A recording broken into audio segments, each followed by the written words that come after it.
खूप छान वातावरण. सर्व मंडळीचं मनापासून आभार मानतो. कोणता प्रकार आवडतो देवाला? झोपले नाही ना अजून? काही 15 मिनिटं बाकी, तोपर्यंत नाही झोपू देणार मी तुम्हाला. नामाचा उच्चार हा प्रकार देवाला आवडतो. आपलं सर्वांचं भाग्य आहे. आपण बाबांच्या मार्गदर्शनावर चालतोय. बरोबरांनी उभं राहावं कीर्तनाला.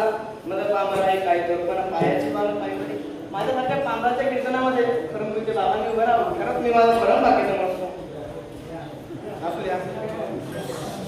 त्या ज्ञानदेव, नामदेव, कामदेव या तिघांना ज्यांनी बोध केला असे आपले श्री संत आदिशक्ती मुक्ताबाई, अशा संतांच्या सानिध्यामध्ये आपण जातो. त्यांचा अधिकार काय? मुक्तपणे मुक्त, श्रेष्ठपणे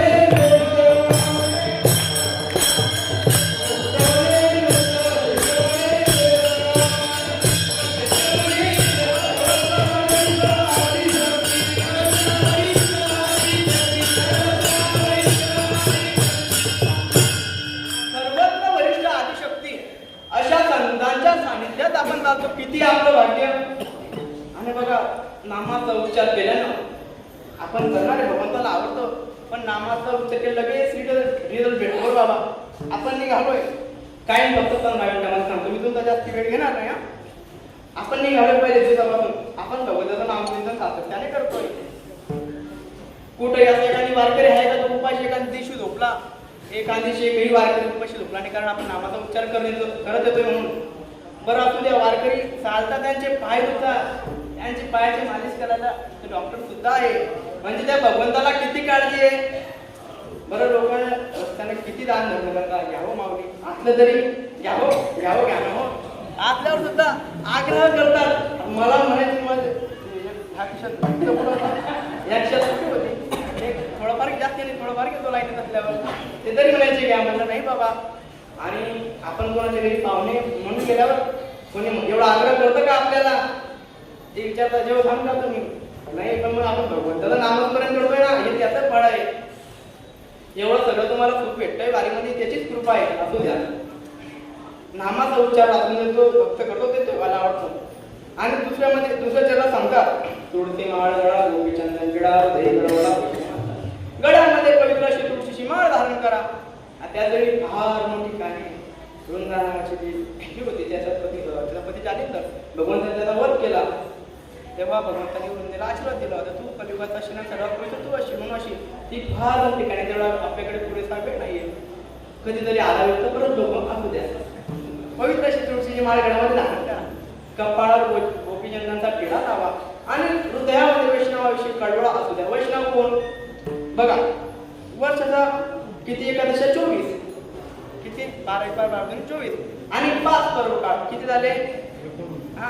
20 आणि 9 वैष्णव. जो हे 24 एकादशा आणि 5 परोपकार करतो तो वैष्णव. अशा वैष्णवाचा कळवळा आपल्याला द्यायचा होता. आता बघा, कळवळा एक सोपं सांगतो.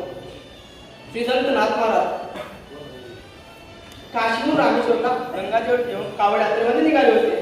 असं ते लक्षात असलं इकडे असं देवा ते फोन आहे त्या विषयी ज्याच्या त्याने तयारी करून घ्या. जास्त वेळ नाही, आता फक्त 15 मिनिटं बाकी. मी पुढे जाणार नाही, कारण मी आता बंद करून दिलं काय पण मला सवय टायमर गाडी बसवायचे. असं द्या. काशीहून रामेश्वरला गंगाजळ येत होते आणि नेताने जाताना एक गाढव बघितलं. ते फार तळमळ करत होतं. सर्व यात्रेकरू त्यांनी घाले, पण नाथ महाराजांनी त्या गाढवाला बघितलं आणि गंगाजळ त्या गाढवाला पाजलं. कारण त्याला नाथ महाराजांच्या गाढवाला कळवळा वाटला. कारण का? तुकाराम महाराज सांगतात, विष्णुमय जग वैष्णवांचा धर्म, वेदा वेदा मंगळ. हे सगळं जग काय विष्णुमय, मग त्याला त्याच्यामध्ये भगवंत दिसले ना, म्हणून हृदय कळवळा वैष्णवांचा. पवित्र अशी तुळशी गळ्यामध्ये माळ टाका. तत्नंतर काय सांगतात? आषाढी कार्तिकी पंढरी, आषाढी कार्तिकी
असं उच्चारण होतो. तर आषाढी कार्तिकीची वारी जर केली याशिवाय दुसरं कोणतंच साधन नाही. आषाढी कार्तिकी पंढरपूर साधन निर्धारी नाही. दुसरं कोणतं साधन एक वर्षातून 2 वाऱ्या झाल्याच पाहिजे. आणि आपल्या वारकऱ्यांना तर आपलं असं कधी वारी असं उत्सुकता असते. तसं एखादी लेक आहे तिला तिच्या माहेराची उत्सुकता असते. मी माझ्या माहेरला कधी जाणार. एकदा आषाढीला दिवाळीला धुरोड्या जाते. तिला किती खरं माहेर कोणतं आहे. माझी माहेर पंढरी आहे विवरीच्या तेरी. आपल्या खऱ्या माहेराला आपल्याला जायची उत्सुकता असते. आषाढी कार्तिकी पंढरीची वारी साधन निर्धारी आणि नाही. आषाढी आणि कार्तिकीची वारी करायलाच पाहिजे. त्याशिवाय दुसरं कोणतं साधन नाही. आणि शेवटच्या चरणामध्ये नाथमाला सांगतात एका जनापरी कैसा त्याचा नेम तो देवा परमपूज्य लगी. म्हणजे ऐका कोणता नेम. तो नामाचा उच्चार करतो. ज्याच्या गळ्यामध्ये पवित्र अशी तुळशीची माळ आहे. कपाळाला गोपीचंदनचा ठेडा लावतो. आषाढी कार्तिकी पंढरीची वाणी करतो असा बघतो. बघा कर आपण नित्यनेमाने. कारण एका जनार्दनी ऐसा ज्याचा नेम तो देवा परमपूज्य लगी. नित्यनेम सांगितलं बघा. हरिपंथात माऊली सांगतात नित्यनेम नामी ते प्राणी दुर्लभ लक्ष्मी स्वतः लक्ष्मी आणि भगवान परमात्म्याच्या जवळ केव्हा नित्यनेम. तर नित्यनेम चुकवला तर तेही कमी चुकतं. एक सोपं उदाहरण देतो. एका माणसाचा दुसरा नित्यनेम होता. भगवंताला दिवा लावायचा. गावाच्या पहिले तेवढं होतं. तो रोज दिवा लावायचा. आणि एका माणसाचा नियम होता त्याने दिवा लावला की याने विधवायचा. हा रोज लावायचा हा विधवायचा. याला कंटाळा आला. आपण एवढ्या मेहनतीने एवढा लांबून देवाला दिवा लावतो आणि हा आपला दिवा कोणीतरी विझवतो. जाऊ दे आज काही दिवा लावायचाच नाही देवाला. बरेच दिवस लावत होता पण आणि आज काय विचार केला आज दिवा लावायचा नाही. याने नित्यनेम चुकवला. पण जो दिवा विझवणारा होता तो मात्र तिथे येऊन गेला आणि त्याने बघितलं दिवा तर विझलेला आहे.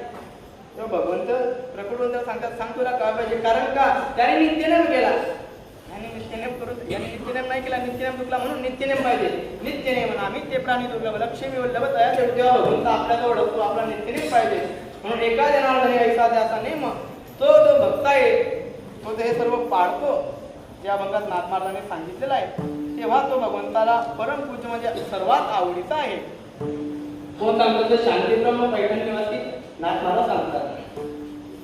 असा आपला साधा आणि सोपा अभंगाचा भावाप्रकार हे वारीमध्ये कीर्तन आहे. 1 तासाच्या वर मी बोलू शकत नाही. कारण परमपूज्य बाबांनी आपले एक आकड्याचे बाबा आहे तिला प्रवाद्याने एकाच तास करायचं. कारण 1 तासात सर्वांना सुटका भेटते. म्हणजे कसं 1 तास उरला कटवांग राहते ते म्हणजे आपण काय म्हणू तुम्ही बी थकलेला आहे मी पण थकलेला आहे. असो वारकरी संप्रदायाच्या प्रमाणे आपण विठोबाचं भजन करू. त्याआधी मुक्ताबाई की सर्वांना आवडता जप आहे तेही मी तुमची इच्छा इथं पूर्ण केली. विठोबा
बघा फक्त 5 मिनिटं माझ्या बाकी ते घेतो आणि कीर्तनाला समाप्ती करतो.